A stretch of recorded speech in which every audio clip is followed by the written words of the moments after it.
Nang marating na nila ang lugar ni Maestro Florante, agad naman nilang tinungo ang bahay nito. Sa pagsilay sa kanila ni Ibrahim, agad naman sila nitong sinalubong at tinulungan sa kanilang mga dalang gamit. Maligayang araw ho sa inyo, Ginoong Lauryo. Salamat naman at naisipan niyong bumisita kahit papaano. Wika ni Ibrahim, pagkuha ng kanilang mga gamit na bitbit ng kanyang asawa. Maligayang araw din sa iyo, Ibrahim. Si Maestro Florante, andyan ba? Tanong naman ni Tandang Lauryo. Kasabay ng pagwika nito ay siya namang paggabay sa kanila ni Ibrahim, papasok sa kubong kanilang tinitirhan. Nang makapasok na sila sa sala nito, agad naman silang nakita ni Maestro Florante na abala sa kanyang sinusulsing tela. O Lauryo, napabisita kayo. Ano ang kailangan mo? Bungad na tanong ni Maestro Florante. Maestro, pwede ho ba tayong mag-usap? Meron ho kasing binibigay na mensahe si Pilo Carpio. Kailangan mo itong malaman sa lalong madaling panahon. Sagot naman ni Tandang Lauryo. Nang marinig ni Maestro Florante ang sinabi nito, agad naman niyang inutusan ang iilang mga albularyo na naroon sa silid. Ang tanging naiwan lamang noon ay si Ibrahim at ang dalawa nitong kapatid. Maya-maya pa, doon na nga nilahad ni Tandang Lauryo ang mga bagay-bagay na kanyang nalalaman. Ikinuwento niya din noon kay Maestro Florante ang tungkol sa isang naglalakbay na antingero na pumapas lang ng mga amumongon. Matapos sabihin ni Tandang Lauryo ang mga bagay na yon, kitang-kita sa pagmumukha ni Maestro Florante ang labis na pagkabahala nito. Maya-maya pa, bigla namang tumahimik ang buong paligid nang marinig nilang magwika ang maestro ng, Si Pitel ba ang tinutukoy mo, Lauryo? Nakakapagtaka. Paano niyang nalamang buhay pa ako? Kasabay ng pagwika nito ay siya namang paglahad ng maestro ukol sa totoong pagkatao ng antingerong namamaslang ng amumongon. Ayon kay Maestro Florante, na noong mga panahong nalaman ng kanyang pamilya na siya ay isang amumongon, doon na niya narinig ang pangalang Pidel sa kanilang tahanan. Palagi itong pinag-uusapan sa kanila na tila ba merong kakaiba sa taong yun. Kahit makapangyarihan noon ang kanilang pamilya, tila ba hindi pa rin nagiging kampante ang lahat ng kamag-anak ni Maestro Florante. Animoy, habang lumalaki noon ang maestro, dahan-dahan namang nalalagay sa alanganin ang kanyang buhay.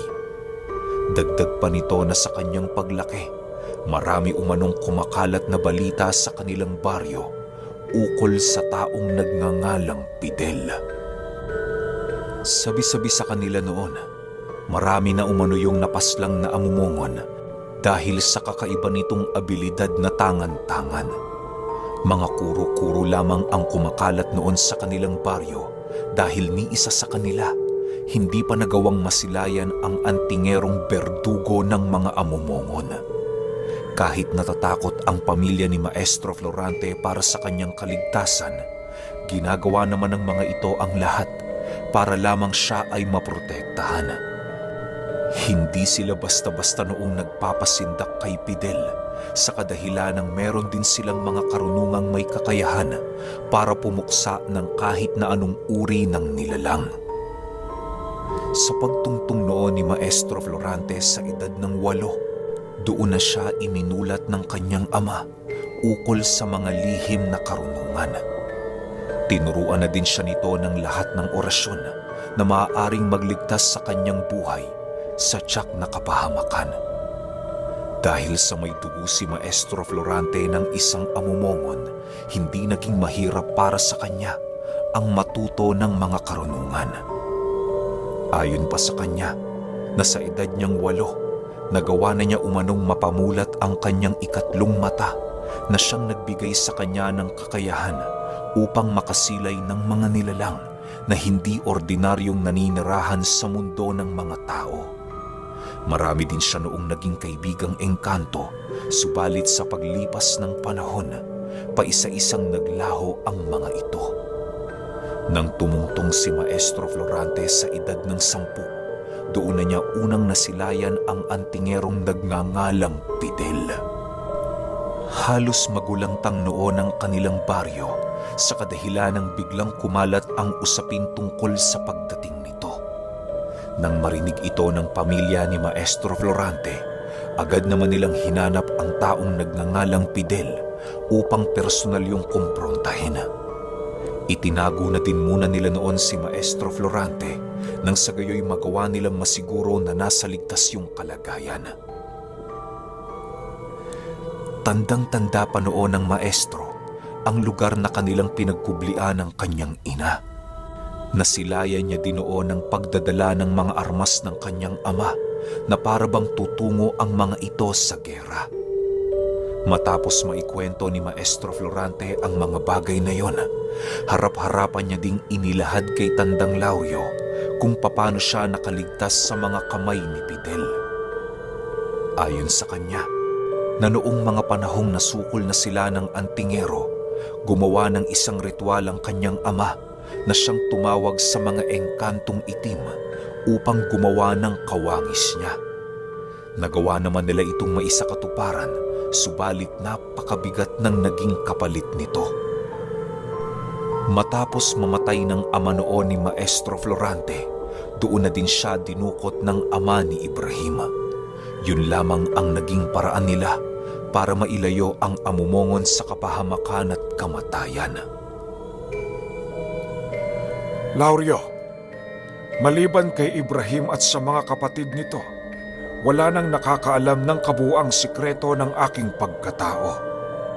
Ngayong nagawa ko nang mailahad sa iyo ang bagay na ito, inaasahan kitang kagaya ng aking mga disipulo. Magagawa mo itong mapangalagaan. Sa ngayon, dahil sa iyong kumpirmasyon sa balitang yan, ihanda mo na ang iyong pangkat sa nalalapit na digmaan. Wika ni Maestro Florante. Nang marinig ito ni Tandang Laurio, agad naman siyang tumango upang ipakita ang kanyang pagsang-ayon. Matapos ang kanilang pag-uusap, agad din namang nagpaalam si Tandang Laurio na babalik na siya sa kanilang baryo. Sa kasagsaga ng kanilang paglalakad, mahinahong ipinaunawa naman niya ang mga pangyayari sa kanyang asawa. Linda, huwag mo sanang ikakagalit ang gagawin ko. Kailangan ko kasing tulungan si Maestro para naman kahit papaano makabawi ako sa kanya. Wika ni Tandang Laurio. Laurio, kahit ayoko, wala din naman ako magagawa para pigilan ka. Tsaka hindi ko balak magdala ng cargo de konsensya sa mga bagay na wala akong kontrol. Bahala ka kung ano ang gawin mo. Ang sakin lang naman mag-ingat ka at huwag na huwag mong kakalimutan ang iyong responsibilidad bilang padre de pamilya. Kahit demonyo ka sa paningin ng iba, tandaan mo Laurio, hindi magbabago ang pagmamahal ko sa iyo. Sagot naman ni Linda. Matapos itong marinig ni Tandang Laurio, pinili na lamang niyang tumahimik upang hindi na gaanong humaba pa ang kanilang pag-uusap.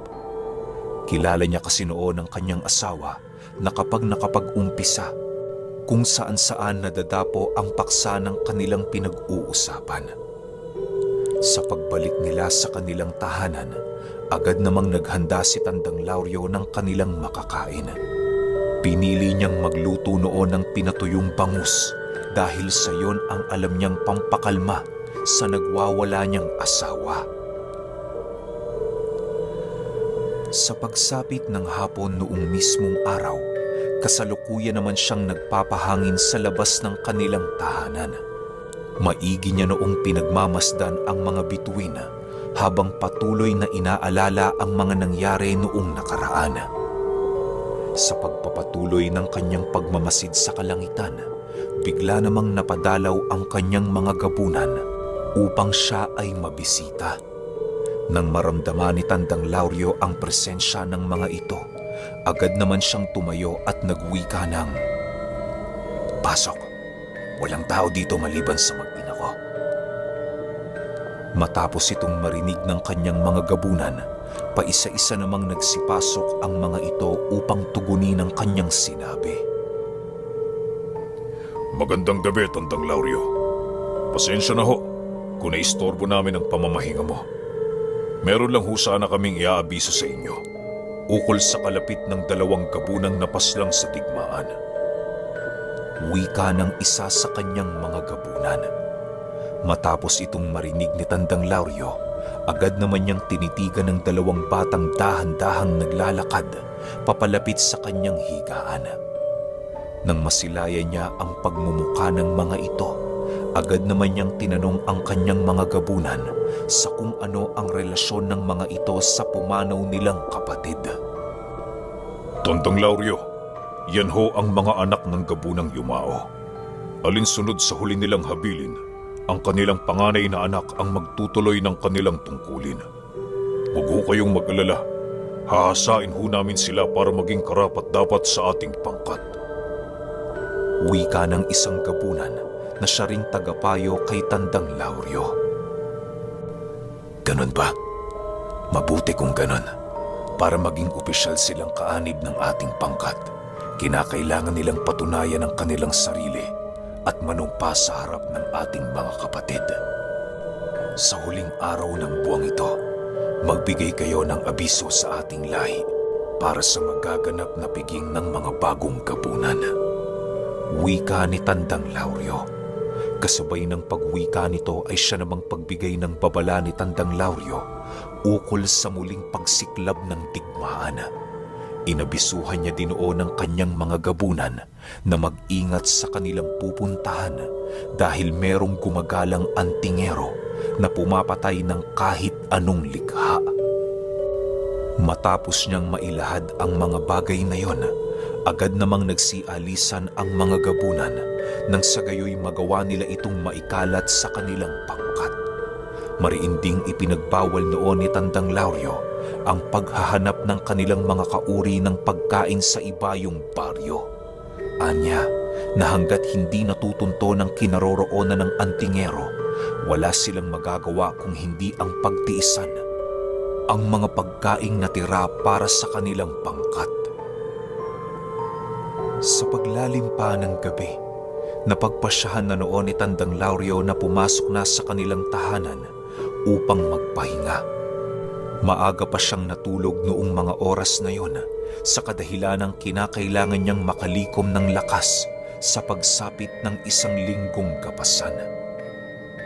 Kinaumagahan noong mismong araw, maaga pang dumating si Ibrahim sa kanilang tahanan upang yayain si Tandang Lauryo na gumapas. Ginoong Lauryo, nandirito na ho kami nila Maestro Florante. Matagal ka pa ho ba? Tanong ni Ibrahim. Sandali lang, Ibrahim. Palabas na ako. Pasensya na kayo. Nagluto pa ako eh. Sagot naman ni Tandang Lauryo pagkalabas nito. Matapos niyang makuha ang mga kinakailangan niyang gamit sa pagsasaka, agad din naman nilang pinagtas ang daan patungong palayan. Hindi pa man nakakalayo sila Tandang Lauryo sa pamamahay nito, bigla naman silang natigilan nang marinig nila ang pagtawag ni Maestro Florante. Pagsipat nila Ibrahim sa likurang bahagi ng kanilang dinaraanan, laking gulat na lamang nila nang masipat nila si Maestro Florante at ang kanyang 2 kapatid. Bakit ho, Maestro? Gagapas din ho ba kayo? Tanong ni Ibrahim. Oo, iho. Gagapas kami. Tayo na't mauhuli na tayo. Sagot naman ito. Matapos nilang mag-usap, agad din naman nilang ipinagpatuloy ang kanilang paglalakad patungong palayan. Gulat na gulat noon si Tandang Lauryo sa kadahilanang yon ang unang pagkakataon na nagkaroon ng interes ang maestro sa paggapas ng palay. Nang tuluyan na silang makarating sa napakalawak na palayan, agad naman nilang binagtas ang daan patungo sa bahay ng may-ari nito. Panatag naman noon sila Tandang Lauryo na magagawa nilang makagapas sa palayang yon sa kadahilanang naging kalapit ni Ibrahim ang may-ari nito. Ilang minuto pa ang lumipas, agad namang nagbigay ito ng senyas na pwede na silang gumapas. Dali-dali naman noong binagtas nila Tandang Lauryo ang daan patungo sa kahon ng palay nang sa gayoy madali nila itong maumpisahan.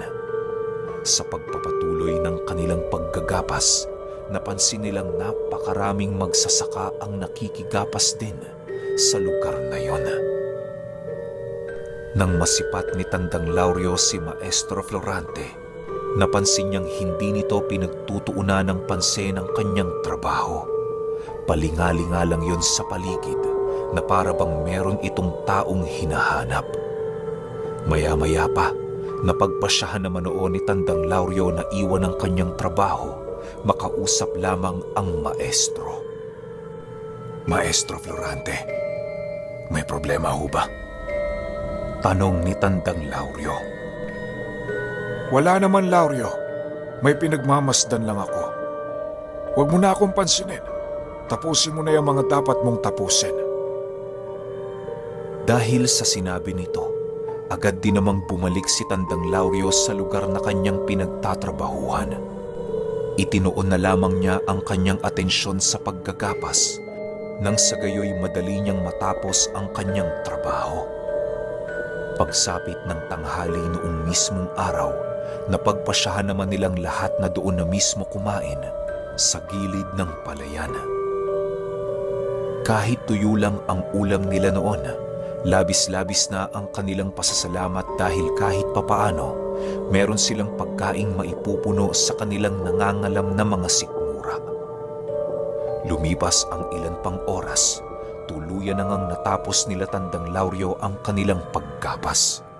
Dali-dali naman nilang pinasa ng ilang sako ng palay na kanilang nakuha upang maibigay ito sa may-ari at makuha ang kanilang hati. Pagdating nila sa tahanan nito, agad namang bumungad sa mga mata ni Tandang Lauryo ang napakaraming tao. Halos karamihan sa mga ito ay hindi pamilyar sa kanya na para bang galing pa ang mga yon sa kabilang baryo. Hindi naman ito gaanong pinansin ni Tandang Lauryo sa kadahilanang hindi niya gaanong maipagkakaila ang pagod ng kanyang katawan.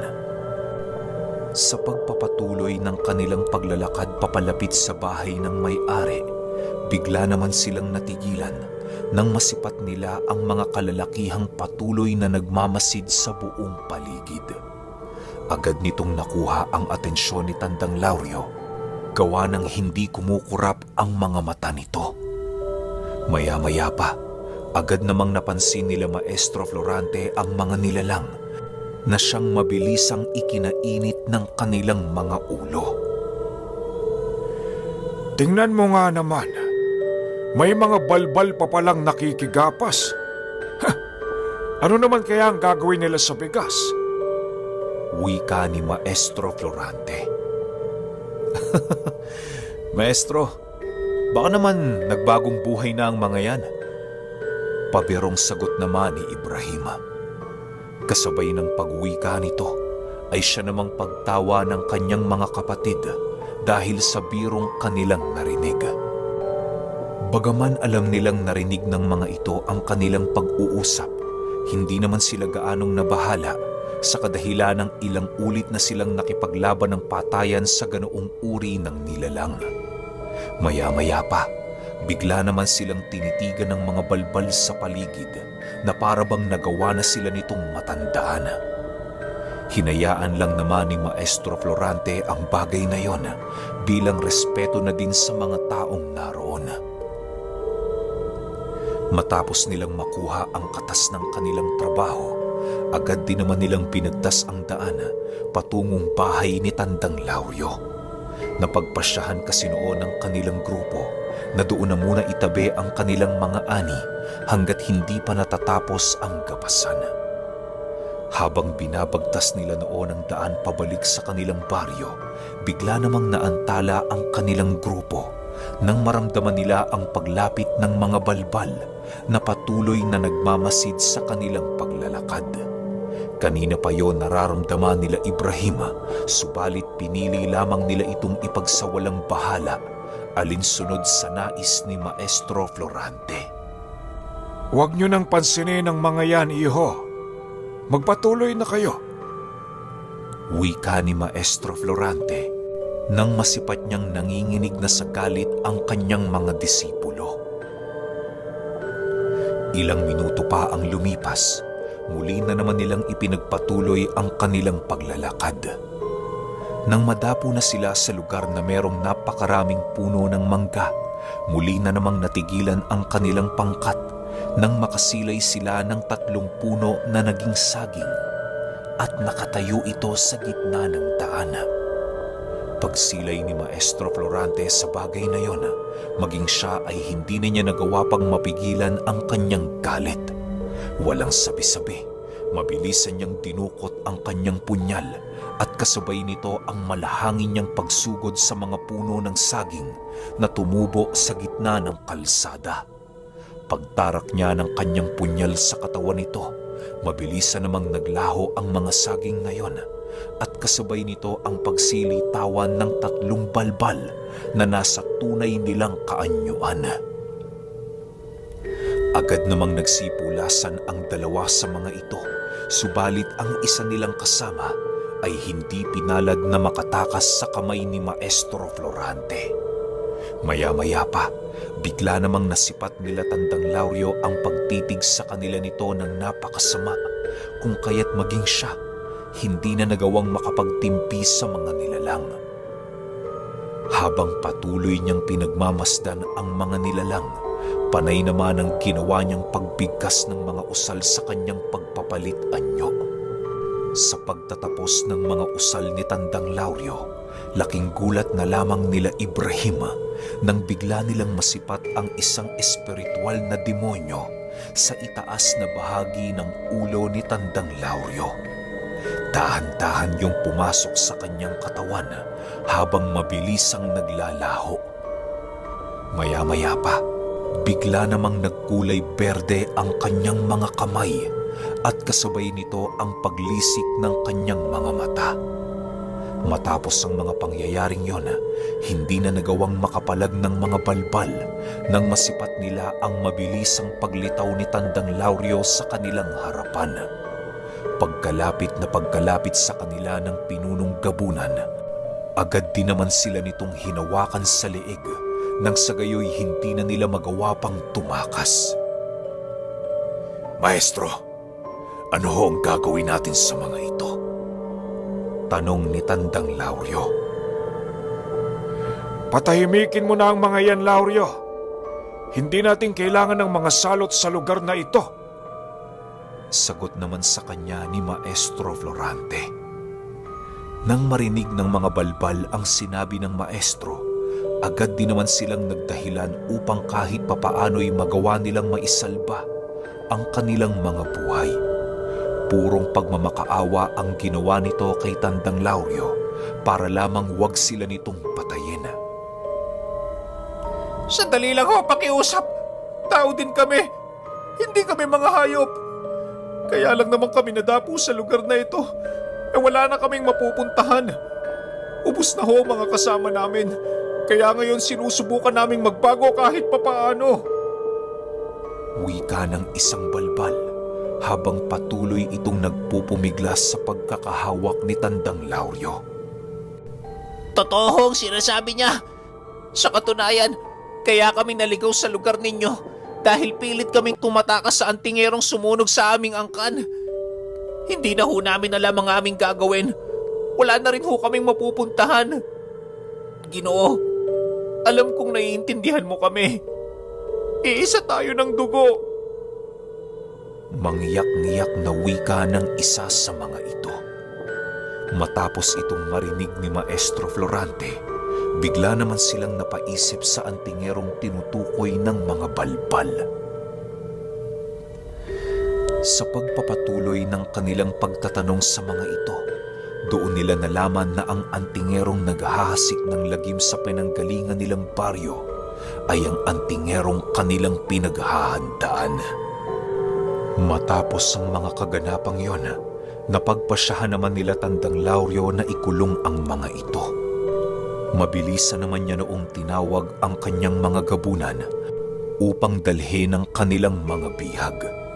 Ipinagbilin din noon ni Tandang Lauryo na huwag sasaktan ng mga ito upang magawa sila nitong matulungan.